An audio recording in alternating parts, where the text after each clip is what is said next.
everyone, it's Alyssa from the Township of Washington Library, and I'm here again from my kitchen, and we're gonna jump right into this month's Spice Up Your Kitchen. We are doing masala spices for chai, so masala chai, and we're gonna talk a little bit about what that means and why you don't call the drink that you get from Starbucks chai tea. Okay, so a chai seasoning originates from India, and so they would call it a masala, which is any blend of spices used in cooking. The masala that you use for chai is very different than a garam masala, which is used in a lot of savory dishes. So, how do all of these differ from each other and the American favorite, pumpkin pie spice? So by the way, chai, let's do that too. Chai means tea. So you wouldn't say chai tea because then you're saying tea. So we're just going to call it chai today because that's the way you're supposed to say it. I would like a cup of chai. So we're going to do two of the recipes from the pamphlet. We're going to do the spiced apple crumble, which is the first thing that I have going. And then when that's almost ready, when we're ready to taste everything, I'm going to make a cup of chai. So how do these all differ? So the chai spices have cinnamon, ginger, cardamom, black pepper, star anise, allspice, and bay leaves. Pumpkin pie spice has cinnamon, ginger, lemon peel, nutmeg, cloves, and cardamom. So there are definitely some differences. And garam masala has a lot of the same things, including, let's see, this one says it's coriander, black pepper, cumin, cardamom, and cinnamon. I'm not sure if this is an exhaustive list on this blend, but you can see it's definitely got some things in common, but the coriander and the cumin are the big differences. And the cumin is a very, very strong scent here. It actually kind of overpowers the scent of the cinnamon and the ginger.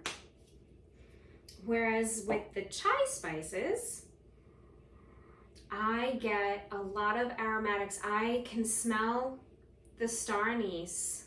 That is very strong.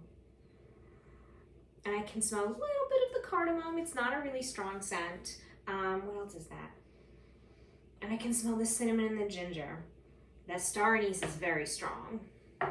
Pumpkin pie spice, on the other hand, is incredibly cinnamon forward. And that's one of the big things when I was doing research on all of the different blends that could make up a masala for chai, is that even though they're both warm, lovely blends, great for fall, pumpkin pie spice that we love to use this time of year is very heavy on the cinnamon.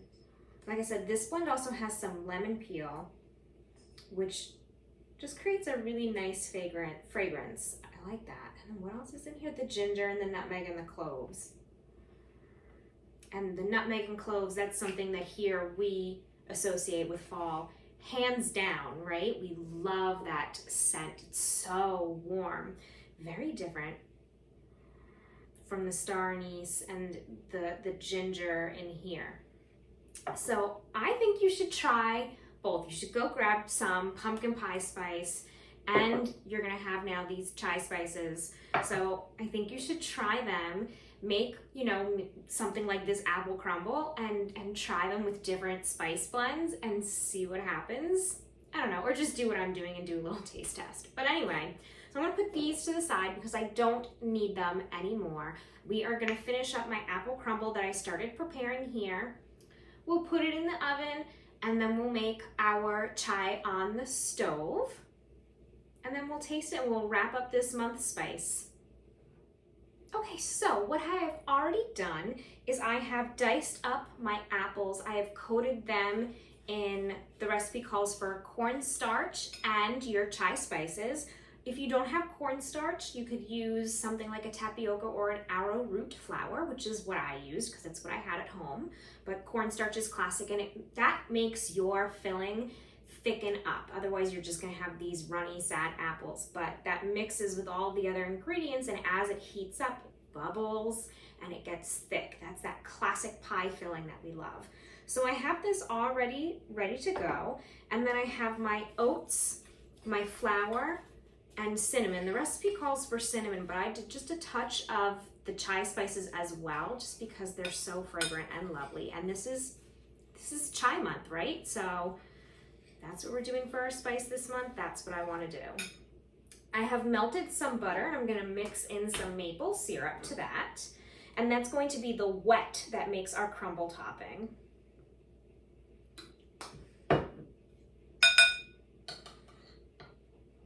Just make sure that's incorporated. And then I'm just going to pour that in and mix it up. This is really simple. The thing that I love about a crumble versus a pie or a cake is how quickly it comes together, and it's still very delicious and satisfying. And I know that as I mix these ingredients up, I'm gonna start to smell all of my spices. I already do here with these apples. It's amazing. All right.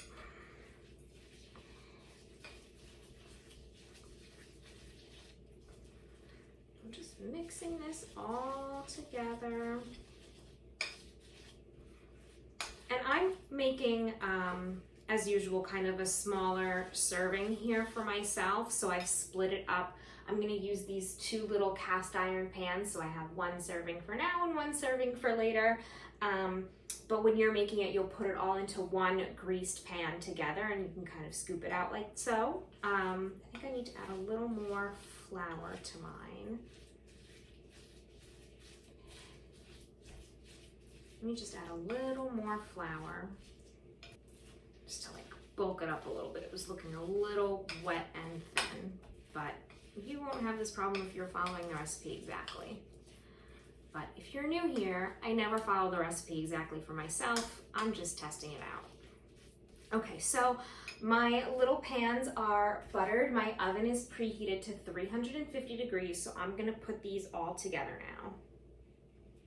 Make sure I got all of my butter and maple syrup. I don't wanna waste any of that.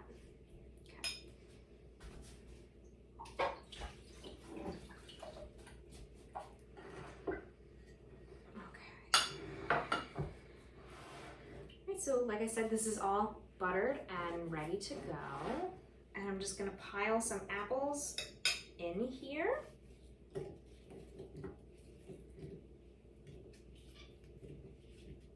Spread them out nice and even, that's perfect. And then I'm gonna spoon half of my crumble topping right on top. And you can use your hands here. This is definitely a use your hands kind of moment.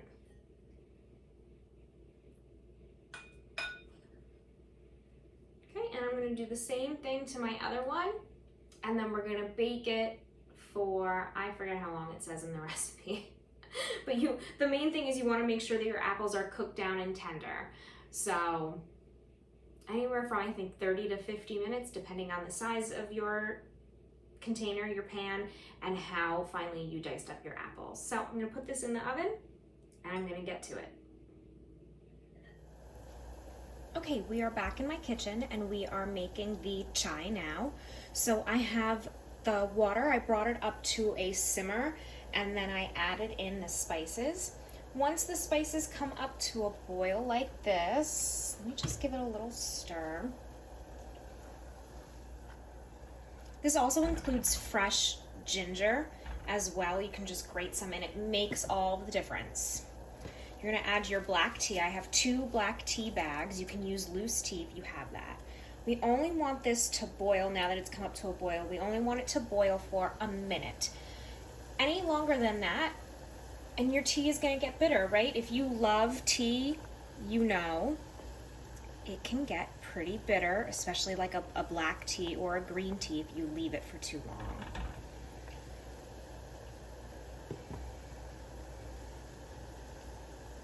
You can also, at this point, you can add some sugar in. So I'm going to add some sugar. I'm using coconut sugar because it's just what I have handy. The regular sugar was kind of in the back of my pantry and I felt like using this. So you can add sugar to taste. I'm gonna add a little bit now, but you can also add it when you're pouring it into your cup and you're actually tasting it. That's up to you. I'm gonna add a little bit of sugar now.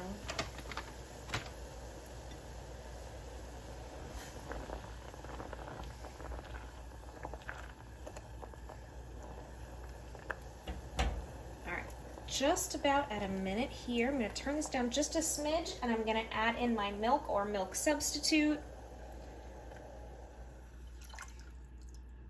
I'm going to give this a stir. And as soon as this comes back up to a boil, that's it. We are done. Okay, and then I'll show you. This can be it. You can strain it into your cup and enjoy just as this, or I'll show you, or I will make an attempt to show you how to pull your chai, which especially when you're using real whole milk, I'm not using real milk, but when you're using real whole milk, it makes it really nice and creamy, and it brings the, I guess, the fat that's in the milk through your drink. It's very cool to watch when you watch a professional or like somebody who makes chai, who like knows how to make it, not like myself. You see them do it. It's really, really awesome. But right now we're just letting this come back to a boil. And as soon as it gets there, we are done. Okay, this is about to get very messy, and I might regret it.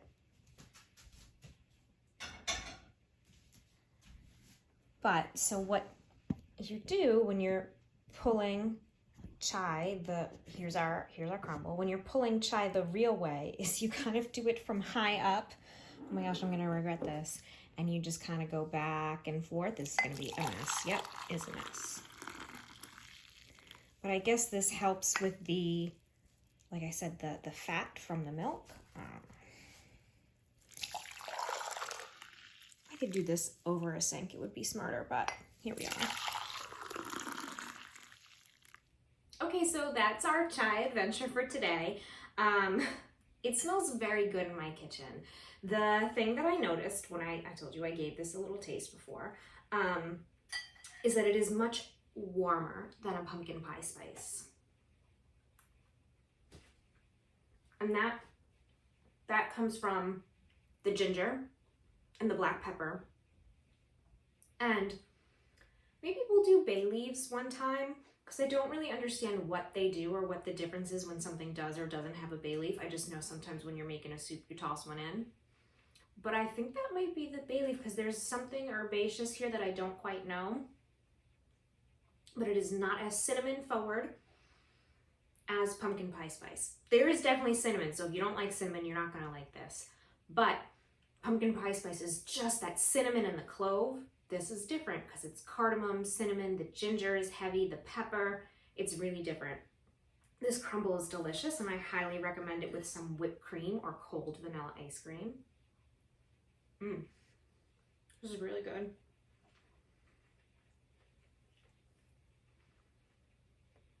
And then our chai, which smells amazing, and the addition of the fresh ginger, especially when it was on the stove, smelled amazing. This is great. This was so nice to boil on the stove and for this to be in the oven, because now my whole house smells like fall. It's that wonderful, comforting smell, and I love it.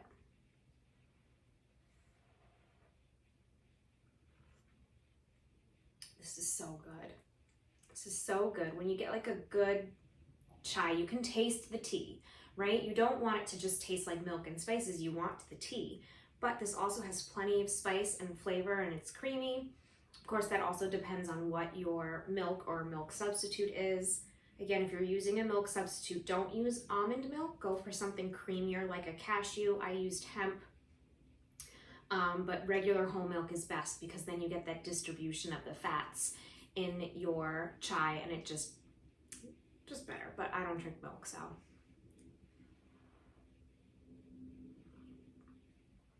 This is so good. It's so comforting and so delicious. So give your chai spices a chance. Give them a try. Let me know what you think. And if you've gotten a kit when you're done, let me know. Are you team pumpkin pie spice or chai spice? I think I'm team chai spice. I like it a lot more, but if you know me, you know that I love ginger, and anytime that we use ginger in any of the book cooks or the Spice Up Your Kitchen recipes, I get really excited. So I think this is a total win for me. I'm so excited that we got to try an interesting and different spice blend, and I hope you all have fun with it as well. All right, that is it for me for this month. Come on into the library and visit and say hello. But otherwise, I'll see you next month for our next round of spices.